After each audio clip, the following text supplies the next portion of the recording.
नमस्कार, आप देख रहे हैं हल्ला बोल टीवी। मैं हूं असद अली।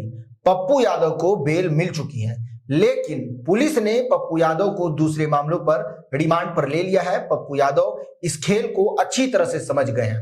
अब वो नीतीश कुमार, मुख्यमंत्री नीतीश कुमार, दीपक कुमार और चीफ सेक्रेटरी डीजीपी को एक लेटर लिखा है। आखिर उस लेटर में उन्होंने क्या कुछ लिखा है, आइए इस पूरे मामले को विस्तार से समझते हैं हल्ला बोल टीवी के संपादक दीपक शर्मा से। देखिए, पप्पू यादव राजनीति के माहिर खिलाड़ी हैं, आज से सांसद हैं, कितनी बार निर्दलीय पार्लियामेंट पहुंचे हैं जी। वे भी समझ रहे हैं कि खेल चल क्या रहा है। पुलिस चाहती है पप्पू यादव को जेल में रखना और यह बात पप्पू यादव समझ रहे हैं। पप्पू यादव को आज जमानत मिल गई, जिस मामले में उनको गिरफ्तार किया गया था 31 साल पुराने मामले में। अब 2 मामलों में पुलिस ने अदालत से उनकी रिमांड मांगी।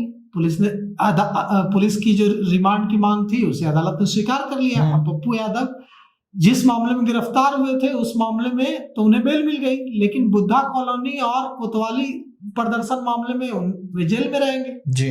अब इस पर सुनवाई होगी आगे। जब इस मामले में जेल मिलेगी तब वे बेल, इस मामले में जेल में है, जब इस मामले पर बेल मिलेगी तब वे आएंगे बाहर। पप्पू यादव इस खेल को समझ रहा है कि उन्हें जेल में रखने की कोशिश की जा रही है, और पप्पू यादव ने मुख्यमंत्री नीतीश कुमार, दीपक कुमार, चीफ सेक्रेटरी प्रत्यय अमृत, गृह मंत्री सम्राट Chaudhary, DGP Vinay Kumar, DG rank के अधिकारी, हमें आदत है कुंदन कृष्णन को एडीजी हेडक्वार्टर करने की, लेकिन अब उनका प्रमोशन हो गया है, वो डीजी रैंक के अधिकारी हो। तो कुंदन कृष्णन, ललन बाबू जी, यानी कि ललन सिंह जो कि भारत सरकार में कैबिनेट मंत्री हैं, उनको एक पत्र लिखा है, और पत्र में क्या कुछ लिखा है वो हम आपको पढ़कर सुनाते हैं। पप्पू यादव ने लिखा है कि माननीय मुख्यमंत्री नीतीश कुमार जी, दीपक बाबू, प्रत्यय अमृत साहब, सम्राट बाबू, डीजीपी साहब, कुंदन कृष्णन साहब, ललन बाबू, संजय बाबू, आपको हृदय से आभार और सम्मान। पप्पू यादव लिखते हैं पत्र में कि मुझे नहीं पता कि सरकार आज कौन चला रहा है। मुझे यह पता था कि नीतीश कुमार जी के नेतृत्व में सरकार चल रही है, लेकिन अब लगता है कि जिस नीतीश कुमार का सम्मान मैंने हमेशा छोटे भाई की तरह किया, उनके साथ खड़े रहे।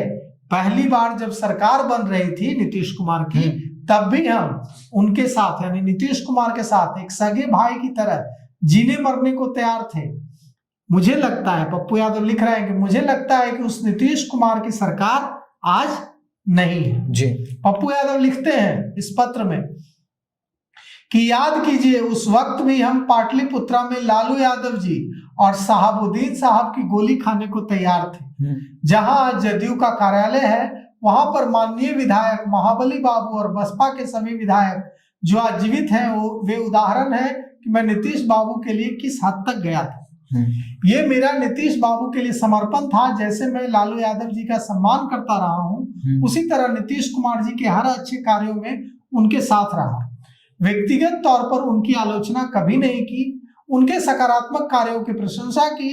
जब नीतीश कुमार की आलोचना बीजेपी और राजद ने की, तब भी हम उनके साथ रहे। फिर भी पता नहीं नीतीश बाबू मुझसे किस बात का बदला लेना चाह रहे हैं, जबकि मैंने उनसे उनके 20 साल के कार्यकाल में कोई मदद तक नहीं मांगी। पप्पू यादव ने लिखा है कि नाम ही मैंने कभी शकुनी जी, यानी सम्राट चौधरी के पिता, ना ही मैंने कभी शकुनी जी और सम्राट जी की व्यक्तिगत आलोचना की, लेकिन हम जरूर जानना चाहेंगे कि क्या वैचारिक लड़ाई को निजी बनाया जाना सही है?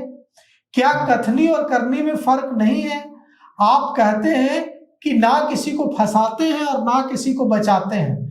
मुझे और बिहार की जनता को जरूर बताइए कि मेरा गुनाह क्या है। पप्पू यादव लिखते हैं कि साल 2017 में भी आपने मुझे छात्र की आवाज उठाने की वजह से गिरफ्तार किया था। क्या मिला आपको? तंग करने के अलावा सुकून मिल गया था कि आप सरकार में हैं और आप कुछ भी कर सकते हैं। लोकतंत्र में जनता और न्यायालय सर्वोच्च है, ना कि सरकार। फिर 5 साल बाद कोरोना के समय आपकी सरकार की कमियों पर वैचारिक रूप से उजागर कर रहा था, तब भी जबरदस्ती केस बनाकर गिरफ्तार किया गया। फिर निजी दुश्मनी और सत्ता के अहंकार की हनक मुझ पर निकाली। फिर 5 साल बाद 2026 में अभी निजी दुश्मनी मेरे साथ निभाई। नीट की बच्ची और हर घर की माँ बेटियों एवं बहन की सुरक्षा के लिए संघर्ष के परिणाम स्वरूप आपने अहंकार दिखाए। मेरा गुनाह क्या था? मैं तो आपकी साख के लिए सवाल उठा रहा था, जबकि आपका प्रशासन उस पर लगातार कालिक पोत रहा था।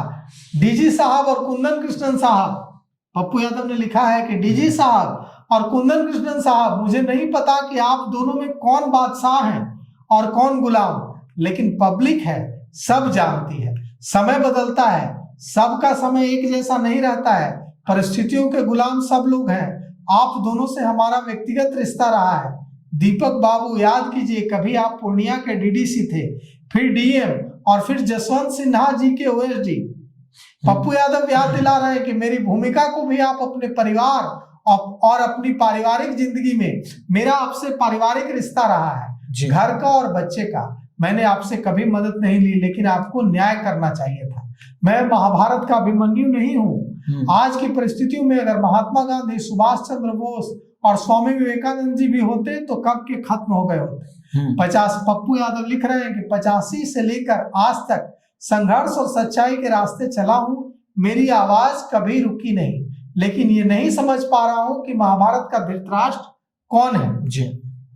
जो सरकार चलाने या बचाने की सच्चाई और नैतिकता को कुचलना चाहता है। पप्पू यादव लिख रहे हैं कि मेरी उम्र 59 में प्रवेश कर रही है। 60 का पड़ाव बहुत खतरनाक होता है। धर्म और अधर्म की लड़ाई शुरू हो चुकी है।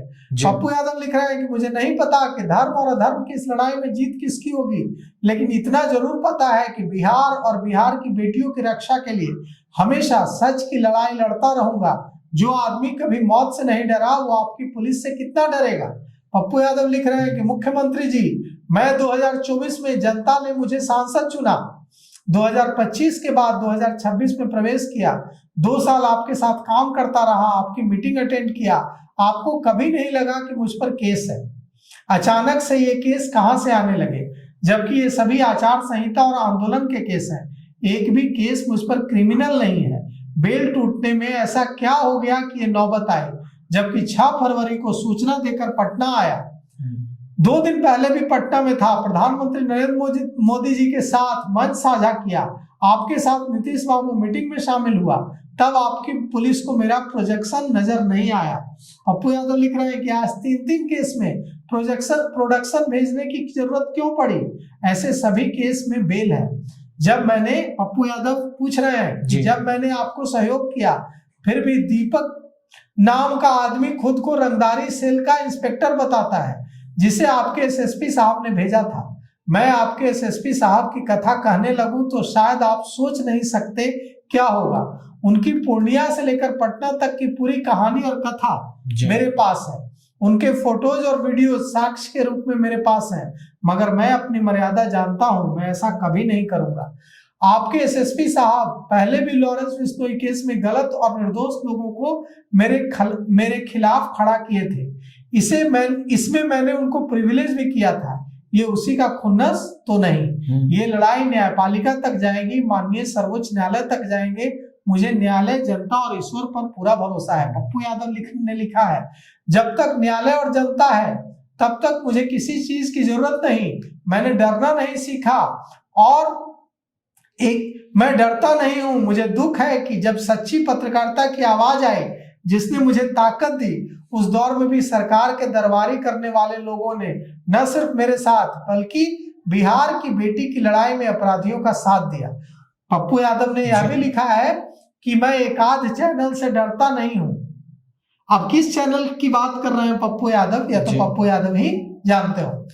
पप्पू यादव ने आगे लिखा है कि मैं उनका आभार भी व्यक्त करता हूं, जिन्होंने मुझे संकट में अकेले खड़े होने पर सच के लिए आवाज उठाई और बहुत हिम्मत दी। खासकर लोकसभा में नेता विपक्ष राहुल गांधी, बहन प्रियंका गांधी, चंद्रशेखर रावण, अजय राय, संजय सिंह, मनोज झा, हमेशा केंद्रीय मंत्री जीतन राम मांझी जी, पिता तुल्य जीतन राम मांझी जी, मनोज झा, सब बिहार विधानसभा में कांग्रेस के सभी साथी, विधायक अख्तरुल इमाम, पूर्व मंत्री मुकेश सहनी, माले और राजद के सम्मानीय नेता भाई वीरेंद्र, आनंद मोहन, मनोहर यादव झारखंड के माननीय मंत्री और वहां की जनता, पटना, जहानाबाद, पूर्णिया समेत कोसी सीमांचल की जनता, आप सब ने मुझे एक असीम ताकत, सच की लड़ाई लड़ने की ताकत दी है। पप्पू यादव लिख रहे हैं कि इसके लिए आभारी रहूंगा। राहुल जी और प्रियंका जी ने मुझे नई ऊर्जा दी। शिवानंद तिवारी जी मेरे पिताजी के भी मित्र हैं, जिन्होंने इस विपरीत परिस्थिति में पिता की तरह मुझे समझा और पिता के साया होने का एहसास दिलाया। शिवानंद तिवारी जी, मुझे सीखने को मिलता रहा और गर्व है कि उन्होंने मुझे एक बेटे की तरह गौरवान्वित किया।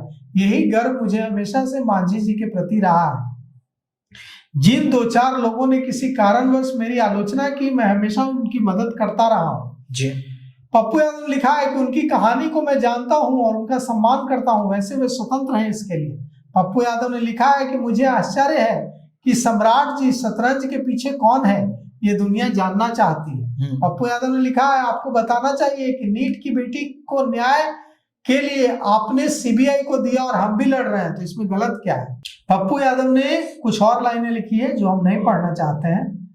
आगे उन्होंने लिखा है कि मेरा यह जरूर कहना है कि यह जो घटना है इसमें 2 राजनीतिक घरानों के लोग हैं। उन्होंने लिखा है कि मैं अपनी बातों पर कायम हूं। नीट्स की बेटी निर्भया को न्याय मिलकर रहेगा। हर बेटी की रक्षा के लिए जितनी कुर्बानी देना होगा दूंगा। जिस तरह न्यायालय के आदेश का उल्लंघन किया गया और इसकी जरूरत आपको क्यों पड़ी, पूछा है पप्पू यादव ने कि रविवार के दिन कौन सा भारत पाकिस्तान का युद्ध हो रहा था जिसमें आपको हमको बिना जांच हुए अस्पताल से जेल भेज देना पड़ा। पप्पू यादव ने पूछा आखिर कब आपको ठंडक मिलेगी और कब पप्पू यादव को तंग कर आपके अहंकार की संतुष्टि मिलेगी। तभी तो पूर्णिया समेत अन्य जगहों पर पूछने लगे कि किस किस केस में वारंट है। हम आपके अहंकार को संतुष्टि मिलेगी। मुझ पर आंदोलन और आचार संहिता के अलावा कोई केस आपको पूरे बिहार में नहीं है जिसकी धारा मुझे रोक पाए। ये केस विपक्ष को तंग करने के लिए सत्ता का हथकंडा जरूर है, लेकिन विचलित करने के लिए नहीं। किसी की आलोचना किए बगैर मैं यही कहूंगा कि सदन में सरकार के बहुत सारे ऐसे लोग हैं जिन पर दर्जनों केस दर्ज होने के बावजूद वो आपके साथ बैठते हैं। मेरे ये संदेश अगर नीतीश बाबू, सम्राट बाबू, संजय बाबू, ललन बाबू तक पहुंचे तो उनसे यही कहूंगा कि आप हमेशा से वैचारिक रूप से लड़े हैं। भाजपा के राष्ट्रीय अध्यक्ष नितिन नवीन जी को बधाई। आप कम उम्र में एक बड़ी पार्टी के राष्ट्रीय अध्यक्ष बने। आपको ये जरूर देखना चाहिए कि आपकी सरकार जबरन किन विचारों को दबाना चाहती है। नित्यानंद बाबू, आपसे पारिवारिक संबंध रहा है, परिवार के सदस्य के रूप में आपने देखा है। कभी आपकी आलोचना नहीं की, आप करिए, लेकिन रिश्ते का कद्र भी कर लिया कीजिए। अंत में जरूर कहूंगा कि नीतीश बाबू, दीपक बाबू और निशांत जी की टीम से कि अगर मैं सही मामले में गलत हूं तो इतना मरने से बेहतर है कि एक बार में ही मरवा दीजिए, लेकिन वैचारिक और सच्चाई के रास्ते पर चलने के लिए इस तरह से तंग मत कीजिए। आपकी छवि तंग करने की नहीं रही है, और अगर कोई और भी केस बचा है तो वो भी लगा दीजिए। पप्पू यादव ने लिखा है कि मेरा इलाज ना करा करके अच्छा किया। इलाज किसी भी नागरिक का मौलिक अधिकार है। हम आपके कैदी वार्ड में ही थे, ना कि स्वतंत्र वार्ड में। फिर आपकी सरकार को क्यों डर लग गया? सम्राट बाबू, नियति अपने रास्ते से सबके लिए तकदीर लिखती है। कृपया सच्चाई को जिंदा रहने दीजिए और स्वच्छ विचार वाले विपक्ष को जिंदा रहने दीजिए। पप्पू यादव, सांसद पूर्णिया, निजी सचिव, दिल्ली। जी।